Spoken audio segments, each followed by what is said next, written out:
નમસ્કાર મિત્રો, MS voice Gujarati YouTube ચેનલમાં તમારું હાર્દિક સ્વાગત છે. માનવ કલ્યાણ યોજના 2026 માટેના ફોર્મ ભરવાની શરૂઆત થઈ ગઈ છે. આ યોજના અંતર્ગત કુલ 10 સ્ટેટમાં તમને મફતમાં સાધનની ટૂલકીટ આપવામાં આવે છે. આ યોજનાનું ફોર્મ કોણ ભરી શકે છે, ફોર્મ ભરવા માટે કયા ડોક્યુમેન્ટની જરૂર પડે છે ને કયા કયા સાધનો આપવામાં આવે છે તેની વિગતવાર માહિતીવાળો વિડીયો અમારી ચેનલ પર અપલોડ કરેલ છે, જેની લિંક આ વિડીયોના ડિસ્ક્રિપ્શન બોક્સમાં આપેલા છે. ને જો તમારે ઓનલાઈન હવે ઘરે બેઠા ફોર્મ ભરવું હોય તો તમે ફોર્મ કેવી રીતે ભરી શકશો તેને લગતી બધી જ માહિતી તમને આ વિડીયોમાં જણાવવામાં આવશે. તો ચેનલને સબસ્ક્રાઈબ કરવાની બાકી હોય તો ચેનલને સબસ્ક્રાઈબ કરી લેજો અને વિડીયોનો પૂરો અંત સુધી દેખજો, જેથી તમારે ફોર્મ ભરવામાં કોઈ પણ પ્રકારની ભૂલ ન રહી જાય. સૌ પ્રથમ તમારે ગૂગલમાં જવાનું છે, જ્યાં તમારે e-કુટીર લખવાનું રહેશે. ત્યારબાદ તમારી સમક્ષ એક આ પ્રકારની વેબસાઇટ આવશે, જેમાં તમારે અહીંયા ક્લિક કરી દેવાનું છે. ક્લિક કરશો એટલે એક આ પ્રકારનો પેજ ઓપન થશે, જેમાં તમારે અહીંયા ન્યૂ ઇન્ડિવિજ્યુઅલ રજિસ્ટ્રેશન પર તમારે ક્લિક કરવાનું છે. ને જો તમે અગાઉ રજિસ્ટ્રેશન કરેલું હોય તો તમારે યુઝર આઈડી નાખવાની છે, તેનો પાસવર્ડ નાખવાનો છે, કેપ્ચા કોડ નાખવાનો છે ને લોગિન પર ક્લિક કરીને તમારે લોગિન કરવાનું. સૌ પ્રથમ રજિસ્ટ્રેશનમાં આધાર કાર્ડ મુજબ તમારું અહીંયા અંગ્રેજીમાં નામ લખવાનું છે ને નામ લખવામાં કોઈ પણ પ્રકારની ભૂલભાલ ન થાય તેનું તમારે ચોક્કસપણે ધ્યાન રાખવાનું રહેશે. ત્યારબાદ તમારો અહીંયા આધાર કાર્ડ નંબર લખી દેવાનો છે. અહીંયા તમારે જે પણ પુરુષ સ્ત્રી લાગુ પડે છે તે તમારે સિલેક્ટ કરવાનું છે. ત્યારબાદ આધાર કાર્ડ મુજબ તમારી જન્મ તારીખ લખવાની છે. તમે જે કાયમી ચાલુ મોબાઈલ નંબર વાપરો છો, જે તમે કાયમ માટે વાપરતા હોય તે જ તમારે અહીંયા મોબાઈલ નંબર લખવાનો છે. અહીંયા તમારી ઈમેલ આઈડી લખી દેવાની છે. અહીંયા ઈમેલ આઈડી લખવી ફરજિયાત નથી. જો તમારી પાસે ઈમેલ આઈડી હોય તો તમારે ઈમેલ આઈડી લખી દેવાની છે. ત્યારબાદ અહીંયા તમારે પાસવર્ડમાં તમારી રીતે તમને જે પણ પાસવર્ડ યાદ રહી શકે તેવો તમારે સહેલો પાસવર્ડ બનાવવાનો છે. અહીંયા પાસવર્ડ લખી દેવાનો છે. ત્યારબાદ તે પાસવર્ડ તમારે ફરીવાર અહીંયા પર લખવાનો રહેશે ને અહીંયા જે કેપ્ચા કોડ આપેલ છે, જે પ્લસ માઇનસ છે, તે તમારે અહીંયા લખી દેવાના છે ને ત્યારબાદ તમારે નોંધણી કરો પર ક્લિક કરવાનું રહેશે. એટલે આ પ્રકારની એક માહિતી કન્ફર્મ કરવા માટેની વિન્ડો ઓપન થશે, જેમાં અહીંયા તમારું નામ બરોબર લખેલ છે કે નથી તે તમારે ધ્યાન રાખવું. તમે જે લિંક સિલેક્ટ કર્યું છે પુરુષ સ્ત્રી તે તમારે ચેક કરી લેવાનું રહેશે. ત્યારબાદ તમારી જન્મ તારીખ પણ ઓકે છે કે નથી તે ચેક કરવાનું છે. જો બધી જ માહિતી તમારી કમ્પ્લીટ હોય તો તમારે પુષ્ટિ કરો પર ક્લિક કરવાનું છે અને જો કોઈ પણ પ્રકારનો તમારે ફેરફાર કરવો હોય તો તમારે કેન્સલ પર ક્લિક કરવાનું રહેશે. ત્યારબાદ તમારી સમક્ષ રજિસ્ટ્રેશન સક્સેસફુલ આવી જશે. અહીંયા તમારો જે પણ યુઝર આઈડી આવ્યો છે તેનો તમારે સ્ક્રીનશોટ પાડી દેવાનો છે, અથવા તો કોઈ પણ પેજ પર તમારે લખી દેવાનો છે ને ત્યારબાદ તમારે ઓકે પર ક્લિક કરવાનું છે. ને તમારો જે પણ યુઝર આઈડી નંબર આવ્યો છે તે યુઝર આઈડી નંબર અહીંયા લખવાનો છે. તમે જે પાસવર્ડ બનાવ્યું છે તે ઉપર લખી દેવાનો છે. ત્યારબાદ અહીંયા જે કેપ્ચા કોડ આપેલા છે તે કેપ્ચા કોડ તમારે લખવાનો છે ને તમારે લોગિન પર ક્લિક કરવાનું છે. લોગિન પર તમે ક્લિક કરશો એટલે તમારી પ્રોફાઇલ બનાવવાની વિન્ડો ઓપન થશે, જેમાં તમારું અહીંયા અંગ્રેજીમાં નામ લખેલ હશે. ત્યારબાદ આધાર કાર્ડ મુજબ તમારું ગુજરાતીમાં જે પ્રમાણે નામ છે તે પ્રમાણે તમારું નામ લખવાનું છે. નીચે અરજદારના પિતા અથવા તો પતિનું અંગ્રેજીમાં નામ લખવાનું છે. ત્યારબાદ તેમનું નામ તમારે અહીંયા ગુજરાતીમાં લખવાનું છે. તમારો આધાર કાર્ડ નંબર આવી જશે. તમારી જાતિ પણ તમારે અહીંયાથી સિલેક્ટ કરવાની છે. SC, OBC, ST, જનરલ જે પણ તમારી જાતે લાગુ પડે છે તે તમારે ચોકસાઈપૂર્વક પસંદ કરવાની રહેશે. ત્યારબાદ અહીંયા તમારી જન્મ તારીખ આવી ગયેલ હશે. અહીંયા તમારો મોબાઈલ નંબર હશે ને જો તમે અપંગતા ધરાવો છો તો તમારે અહીંયા હા પર ક્લિક કરવાનું છે ને જો તમારે કોઈ પણ પ્રકારની અપંગતા નથી તો તમારે ના જ સિલેક્ટ રહેવા દેવાનું છે. ત્યારબાદ અહીંયા તમે તમારી ઈમેલ આઈડી લખી શકો છો ને ત્યારબાદ અરજદારના ફોટોમાં તમારો જે પણ હાલનો તાજેતરનો કોઈ પાસપોર્ટ સાઇઝનો ફોટો હોય તો તમારે અપલોડ પર ક્લિક કરીને તમારો ફોટો અપલોડ કરી દેવાનો છે. ત્યારબાદ નીચે જશો એટલે અરજદારના હાલના સરનામાની વિગતો લખવાની આવે છે, એટલે કે તમે હાલ જે પણ સરનામે રહો છો તે જ તમારે સરનામું લખવાનું છે. અહીંયા ગુજરાત ઓલરેડી લખેલ આવશે. ત્યારબાદ તમારો જે પણ જિલ્લો છે તે જિલ્લો તમારે અહીંયાથી સિલેક્ટ કરવાનો છે. જિલ્લો સિલેક્ટ કરશો એટલે અહીંયાથી તમારો જે પણ તાલુકો છે તે તાલુકો તમારે સિલેક્ટ કરવાનો આવશે. ત્યારબાદ અહીંયાથી તમારું ગામ પસંદ કરવાનું છે. અહીંયા બોક્સમાં ટૂંકમાં તમારું સરનામું લખવાનું છે. અહીંયા તમારા પોસ્ટ ઓફિસનો જે પણ પિનકોડ નંબર છે તે પિનકોડ નંબર લખી દેવાનો છે. ત્યારબાદ અરજદારના કાયમી સરનામામાં અહીંયાથી આપણે ગુજરાત રાજ્ય સિલેક્ટ કરવાનું છે. જિલ્લો પસંદ કરવાનો છે. તાલુકો પસંદ કરી દેવાનો રહેશે. ત્યારબાદ અહીંયાથી તમારું ગામ પસંદ કરવાનું છે. ને અહીંયા અરજદારના સરનામામાં તમારે ટૂંકમાં તમારું સરનામું લખવાનું છે. ને અહીંયા તમારો પિનકોડ નંબર લખી દેવાનો છે. જો તમારે હાલનું સરનામું અને કાયમી સરનામું બંને એક જ હોય તો અહીંયા જે બોક્સ આપેલ છે તેના પર તમે ક્લિક કરશો એટલે કાયમી સરનામું તમારે ઓટોમેટિક આવી જશે, તે લખવાની જરૂર રહેશે નહીં. ત્યારબાદ તમારે અહીંયા અપડેટ પર તમારે ક્લિક કરવાનું છે. અપડેટ પર તમે ક્લિક કરશો એટલે પ્રોફાઇલ અપડેટ સક્સેસફુલી આવી જશે. ત્યારબાદ તમારે ઓકે પર ક્લિક કરવાનું છે. ત્યારબાદ તમારે અહીંયા માનવ કલ્યાણ યોજનાનું એક ઓપ્શન જોવા મળે છે, જેના પર તમારે ક્લિક કરવાની રહેશે. ત્યારબાદ અહીંયા થોડીક યોજના વિશેની માહિતી આપેલ હશે. કોણને આ યોજનાનો લાભ મળવાપાત્ર થાય છે તે તમારે એકવાર ચોક્કસ યોજનાની માહિતી અને યોજનાના નિયમો તમારે વાંચી લેવાના છે. ત્યારબાદ અહીંયા જે પણ ટ્રેડના હાલ ફોર્મ ભરાય છે તે ટ્રેડના નામ આવી જશે. અહીંયા તમારે સેલ્ફ ડિક્લેરેશનનું એક ઓપ્શન જોવા મળે છે, જે તમારે ડાઉનલોડ કરવું પડશે, જે ફોર્મ ભરતા સમયે જરૂર પડશે. ત્યારબાદ તમારે ઓકે પર ક્લિક કરવાનું છે. તમે ઓકે પર તમે ક્લિક કરશો એટલે તમારી સમક્ષ ફોર્મ ઓપન થઈ જશે. તમારે કુલ 4 સ્ટેપમાં અરજી ફોર્મ ભરવાનું રહેશે. સૌપ્રથમ તમારી વ્યક્તિગત માહિતી લખવાની છે. ત્યારબાદ અરજીની વિગતો લખવાની રહેશે. દસ્તાવેજ અપલોડ કરવાના છે ને નિયમો અને શરતો વાંચીને તમારે ફોર્મ સબમિટ કરવાનું છે. જેમાં વ્યક્તિગત માહિતીમાં અહીંયા તમે જે પણ પ્રોફાઇલમાં તમારી માહિતી લખી હતી તે બધી જ માહિતી ઓટોમેટિક આવી જશે. અહીંયા ફક્ત તમારે તમારો જે રેશન કાર્ડ નંબર છે તે તમારે રેશન કાર્ડ નંબર લખવાનો રહેશે. ત્યારબાદ નીચે તમારા હાલનું સરનામું અને કાયમી સરનામું લખવાનું છે, જેમાં સૌપ્રથમ તમારો જિલ્લો પસંદ કરવાનો છે, તમારો તાલુકો, તમારું ગામ, ટૂંકમાં તમારું સરનામું લખવાનું છે, પિનકોડ નંબર લખી દેવાનો છે. ત્યારબાદ નીચે પણ તમારું જે પણ કાયમી સરનામું છે તેમાં તમારો જિલ્લો, તાલુકો, ગામ, ટૂંકમાં સરનામું, પિનકોડ નંબર લખવાનો છે. આટલી માહિતી લખાઈ ગયા બાદ તમારે સેવ એન્ડ નેક્સ્ટ પર ક્લિક કરવાનું છે. અહીંયા તમારે એ વાતનું ધ્યાન રાખવાનું છે કે કેન્સલ પર ક્લિક ના થઈ જાય. જો કેન્સલ પર ક્લિક થઈ જશે તો તમારે ફરીથી ફોર્મ ઓપન કરવાનું રહેશે.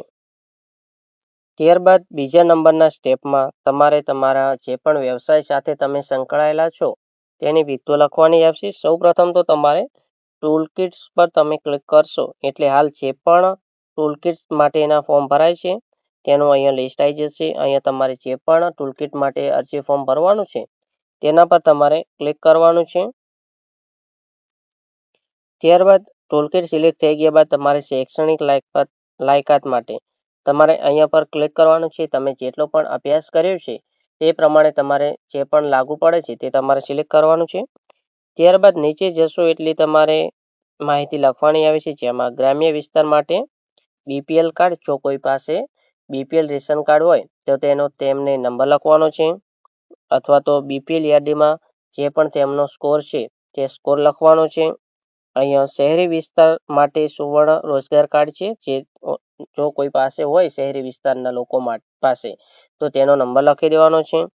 ત્યારબાદ તમારે અહીંયા તમારે આવક લખવાની છે. જે અહીંયા આવક તમારે જે આવકના દાખલામાં છે તે જ આવક તમારે ચોકસાઈપૂર્વક લખવાની રહેશે. ત્યારબાદ તમે નીચે જશો એટલે ધંધાની વિગત લખવામાં આવી છે. અહીંયા તમારે તમારો ધંધો જે પણ તમે કરો છો તેનું તમારે નામ લખી દેવાનું છે. જે પણ ટૂલકિટ માટે તમે અરજી કરી રહ્યા છો તે ટૂલકિટનું તમારે નામ લખી દેવાનું છે. ત્યારબાદ અરજદારને આ ધંધો વારસાગત છે કે નથી. જો તમારે વારસાગત એટલે કે કુટુંબગત હોય તમારો આ ધંધો, વર્ષોથી તમે આ કામકાજ કરતા હોય તો તમારે હા પર ક્લિક કરવાનું છે. ને જો આ વ્યવસાય તમે વારસાગત ના હોય તો તમારે ના પર ક્લિક કરવાનું છે. ત્યારબાદ તમારે અહીંયા તમારો ઈ શ્રમ કાર્ડ નંબર લખવાનો છે. અને જો તમારી પાસે ઈ શ્રમ કાર્ડ નથી તો તમારે click here to register for e Shram card પર તમે ક્લિક કરશો એટલે એક લિંક ઓપન થશે, જેમાં જઈને તમારું ઈ શ્રમ કાર્ડ બનાવી દેવાનું છે. ને જો તમારે ઈ શ્રમ કાર્ડ બનાવતા તમને નથી ફાવતું, તો અમારી ચેનલ દ્વારા પણ એક વોટ્સએપ નંબર તમને આપવામાં આવશે. તેમાં તમે વોટ્સએપ દ્વારા મેસેજ કરીને તમારું ઈ શ્રમ કાર્ડ બનાવી શકશો, અથવા તો અમારી ચેનલ દ્વારા પણ એક વિડીયો કાલે અપલોડ કરવામાં આવશે. ઈ શ્રમ કાર્ડ તમે કેવી રીતે બનાવી શકશો તે વિડીયો પણ દેખીને તમે તમારું ઈ શ્રમ કાર્ડ બનાવી શકશો. ત્યારબાદ તમારે અહીંયા તમારો ફેમિલી આઈડી નંબર લખવાનો છે.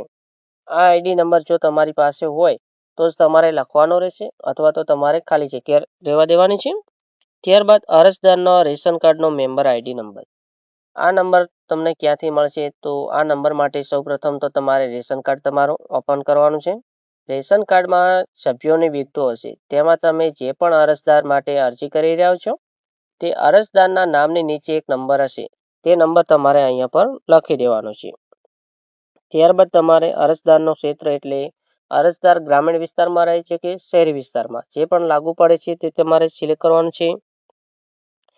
ત્યારબાદ તાલીમની જરૂર છે કે નથી. જો તમારે આ વ્યવસાય શરૂ કરવાનો હોય તો કોઈ પણ પ્રકારની તમારે તાલીમ જોતી હોય તો સરકાર દ્વારા તમને તાલીમ પણ આપવામાં આવે છે.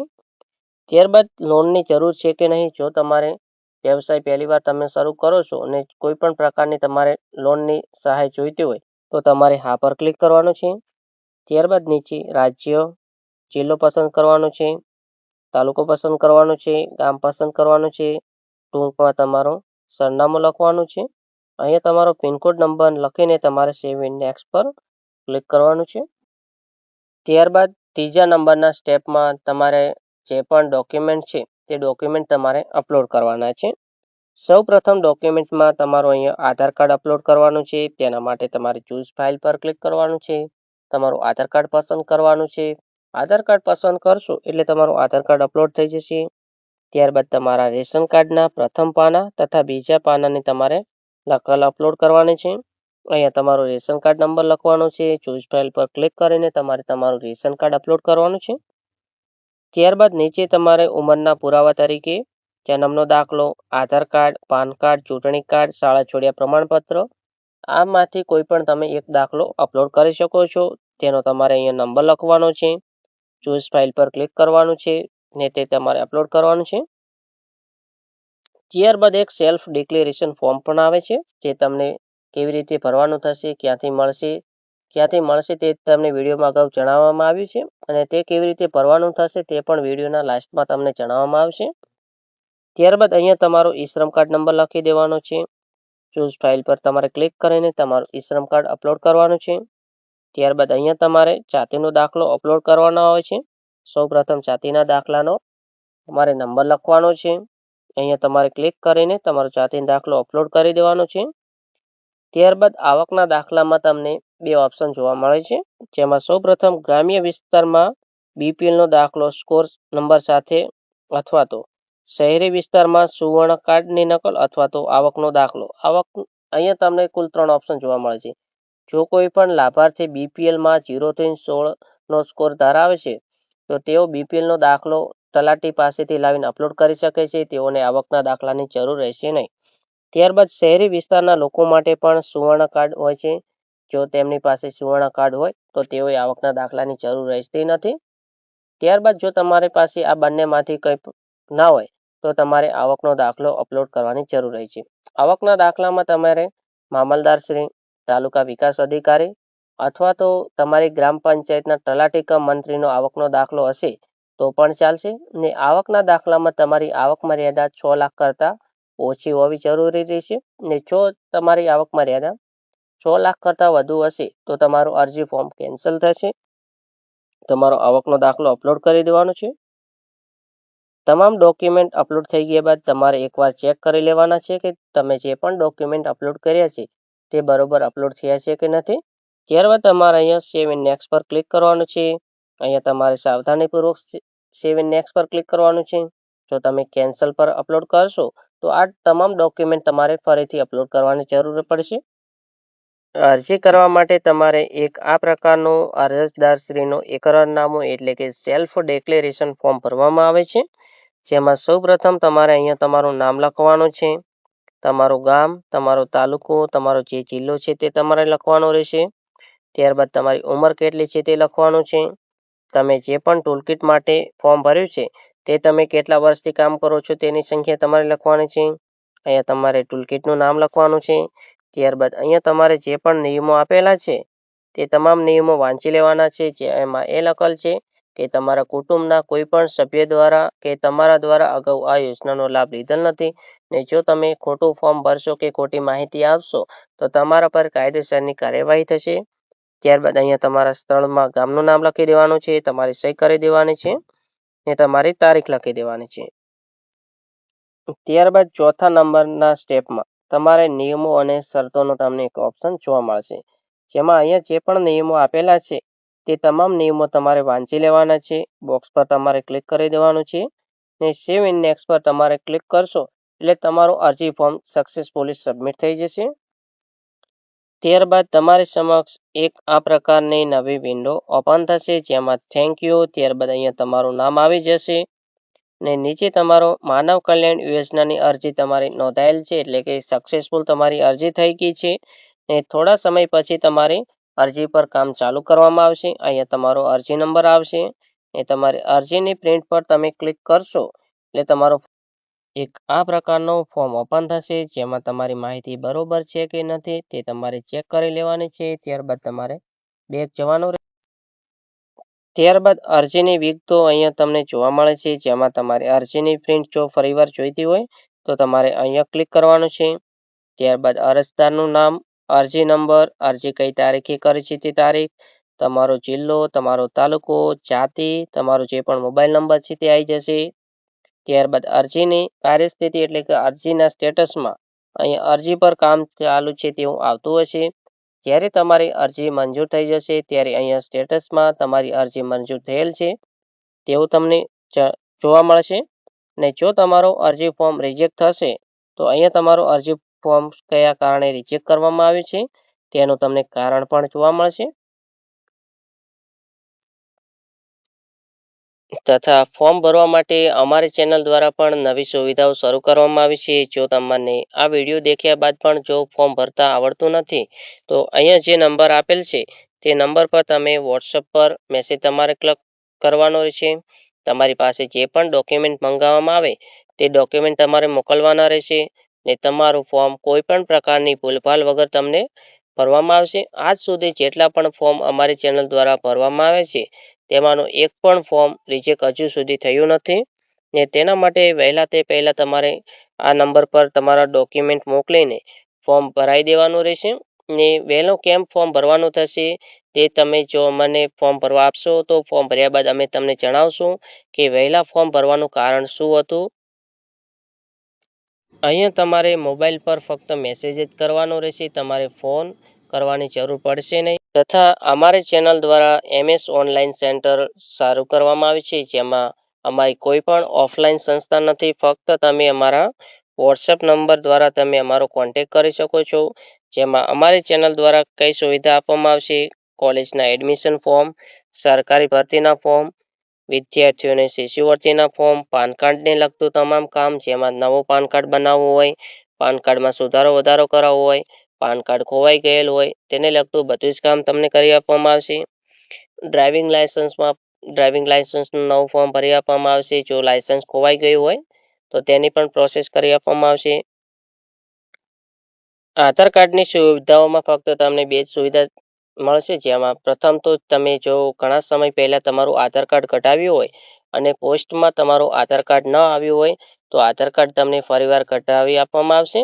ને ત્યારબાદ જો તમારી પાસે આધાર કાર્ડ પહેલાં હતું, આધાર કાર્ડ તમારું ખોવાઈ ગયેલ છે, તમારી પાસે કોઈ બી પ્રૂફ નથી, ફક્ત તમારી પાસે એનરોલમેન્ટ સ્લીપ કે જો એનરોલમેન્ટ સ્લીપ પણ નથી તો તમે આધાર કાર્ડ ફરીવાર કેવી રીતે કઢાવી શકશો તેની પણ તમને મદદ કરવામાં આવશે. આ તમામ સુવિધાનો લાભ લેવા માટે તમારે ફક્ત આ નંબર પર તમારે વોટ્સઅપ કરવાનો રહેશે. કોલ કરશો તો આ નંબર પર કોઈ પણ પ્રકારના કોલ રિસીવ કરવામાં આવતા નથી, તેના માટે ફક્ત તમારે મેસેજ જ કરવાના રહેશે. ને જો આપેલ માહિતી તમને બધી જ ઉપયોગી થઈ હોય તો અમારી ચેનલને સબસ્ક્રાઈબ કરી લેજો. બીજા મિત્રોને પણ વિડીયો શેર કરજો જેથી તેઓ પણ ફોર્મ ભરી શકશે.